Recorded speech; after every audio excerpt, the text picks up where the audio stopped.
санаи 16 декабри соли 2020 дар ноҳияи Спитамен дар маҷмӯаи Гулрез семинар омӯзиш таҳти унвони «Ман муҳоҷири меҳнатӣ ҳастам» дар байни муҳоҷирони меҳнатӣ ва аъзои оилаи онҳо дар доираи лоиҳаи Migrant Mobile бо иштироки роҳбари лоиҳа Хуршед Улмасов ва координатори лоиҳа Рафоат Бобоева, намояндагони ширкати телевизион радиорекламавии Тирос ва ташкилоти ҷамъиятии Чашмаи ҳаёт, гурӯҳи кории лоиҳаи Migrant Mobile, намояндагии раёсати хадамоти муҳоҷирати Вазорати меҳнат, муҳоҷират ва шуғли аҳолии ҷумҳурии Тоҷикистон, бахши кор бо занон ва оилаи мақомоти иҷроии ҳокимияти давлатӣ ноҳияи Спитамен, маркази ҳаёти солим дар вилояти Суғд ва тренерони лоиҳа гузаронида шуд. Сараввал иштирокчиён бо стендҳо, асбобҳои аёнӣ шиносоӣ намуданд. Роҳбарони лоиҳа шарҳи ҳадафҳо ва вазифаҳои лоиҳаро баён намуданд. Намояндагони лоиҳа варақаҳои рӯйдодҳо ва дигар маводҳои лозимиро паҳн карданд. дар оғози семинар тренер Маҳкамбой Каримов сессияи аввали семинарро бо мавзӯи барои муҳоҷирати меҳнатӣ донистани кадом маълумотҳо муҳим аст оғоз намуданд. Бо иштирокчиён саволу ҷавоб бо усулҳои интерактивӣ,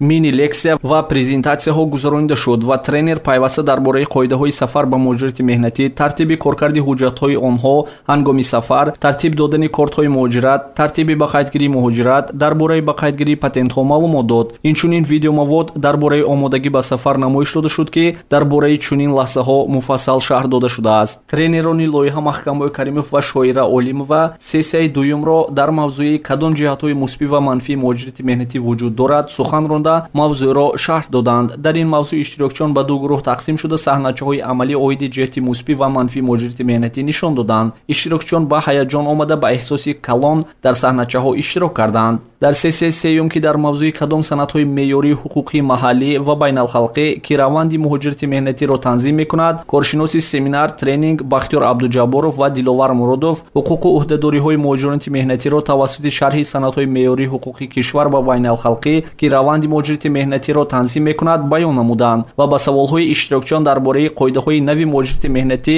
ки дар замони пандемияи ҷаҳонии коронавируси COVID-19 қабул шуданд ҷавоби пурраро пешкаш намуданд. дар мавзӯи сессияи чорум талаботҳои умумии бехатарӣ барои муҳоҷирони меҳнатӣ дар ҳолатҳои бӯҳронӣ, коршинос аз маркази ташаккули тарзи ҳаёти солим Зуфнуна Хоҷаева оид ба талаботҳои умумии бехатарӣ ки он асоси сарчашмаи нерӯи кори муҳоҷирон ба ҳисоб меравад, андешаҳои худро иброз дошт. аз ҷониби Маҳкамбой Каримов ва Бахтиёр Абдуҷабборов ба мавзӯи панҷуми семинар роҳҳои пешгирии хариду фурӯши одамон ва дигар падидаҳои номатлуб дар байни муҳоҷирони меҳнатӣ ки он яке аз масъалаҳои доғи рӯз маҳсуб мешавад шарҳи муфассал дода шуд. сессияи шашум аз тарафи тренер Шоира Олимова дар мавзӯи таъмини муҳоҷирати бехатар дар дохил ва хориҷи кишвар гузаронида шуд. ба саволҳои гуногуни иштирокчиён низ посух дода шуд. дар семинар зикр карда шуд ки барои муҳоҷирон бояд муҳоҷирати бехатар таъмин карда шавад. дар охири семинар намояндаи лоиҳа Султон Усмонов портали маърифати иттилоотии Migrant Mobile-ро муаррифӣ кард ва роҳҳои зеркашӣ ва насб кардани замимаи мазкур ва малакаҳои паҳн кардани маълумотро ба иштирокчиён фаҳмонид. меҳмонон презентатсияи портали маърифати иттилоотии Migrant Mobile-ро ба ҳавас гӯш карданд ва ба саволҳои худ маълумотҳои пурра ва дақиқ гирифтанд. дар фарҷоми чорабинӣ аз иштирокчиён дар бораи семинари гузаронидашуда пурсун шудем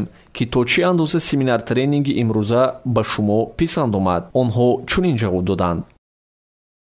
ин омӯзиш барои муҳоҷирон оид донистани қонунҳо, донистани дар муҳоҷират чӣ хел ҳуҷҷатҳое ба тартиб додан, маълумотҳои неки дар коре додастиянд ки ин маълумотҳо соддатарин кади бо усулҳое ки дар асоси ҳикояҳои воқеӣ када бо тренерони калонсол ва ҷавон кади усулҳои интерактивӣ када дода шудааст ки барои ҳама маъқул шуда рафта истодааст ки саҳначаҳое ки инҳо ҳозир тайёр карда нишон дода тавонистанд оиди муҳоҷирати меҳнатӣ ки тарафҳои мусбӣ дорад, манфӣ дорад, саҳначаҳои воқеӣ шуд.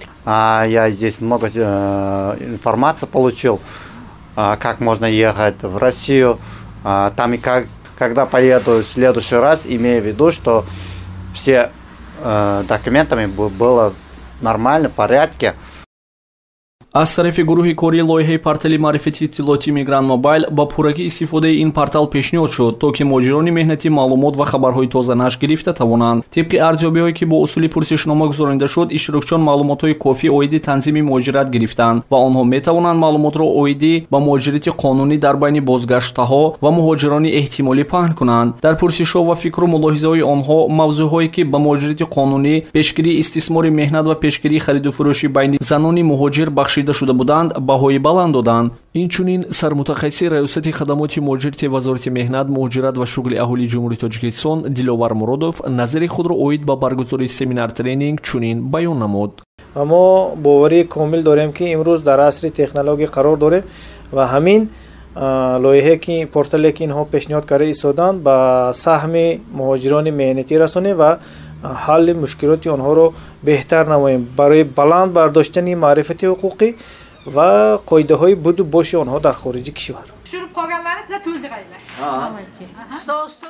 пурсишҳои аввал ва баҳодиҳи пас аз тренинг нишон медиҳад ки зиёда аз 90% мавод барои онҳо нав буд. онҳо тавонистанд маълумоти кофӣ гиранд ва ин маълумотҳо дар фаъолияташон ба онҳо кӯмак мерасонад. ҳамин тариқ вазифаи семинар оид ба муҳоҷирати меҳнатӣ бехатар, бо тартиб ва танзимшаванда бо истифода аз чаҳорчӯбии қонунгузории ҷумҳурии Тоҷикистон ва Федератсияи Русия иҷро карда шуд.